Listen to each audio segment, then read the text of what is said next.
New ইয়র্কের নতুন mayor হিসেবে দায়িত্ব নেওয়ার পরে যেন নির্বাচনী প্রতিশ্রুতি পূরণে মাঠে নেমেছেন জোহরান মামদানি। শপথের পর তিনি বলেছেন, নিউ ইয়র্ক সিটি হবে বিশ্বের উদাহরণ। সিটি হল সাবওয়ে স্টেশনের অনাড়ম্বর অনুষ্ঠানে মামদানিকে শপথ পড়ান নিউ ইয়র্কের অ্যাটর্নি জেনারেল লেটিশিয়া জেমস। 4,000 দর্শক টিকিট কেটে এই অনুষ্ঠানে যোগ দেন। অনুষ্ঠানে ছিলেন মামদানির পরিবারের সদস্যরা। এছাড়া অংশ নেন মামদানির অন্যতম সমর্থক ও ডেমোক্র্যাট নেতা বার্নি স্যান্ডার্স। দায়িত্ব নেওয়ার পরপরই নিউ ইয়র্কের আবাসন সংকট মোকাবিলা ও সাধারণ মানুষের জীবনযাত্রার মান উন্নয়নে একগুচ্ছ নির্বাহী আদেশ জারি করেন Zohran.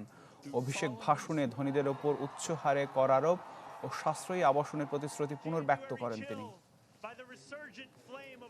Moved by the privilege of taking this sacred oath, humbled from hospitals in Mott Haven.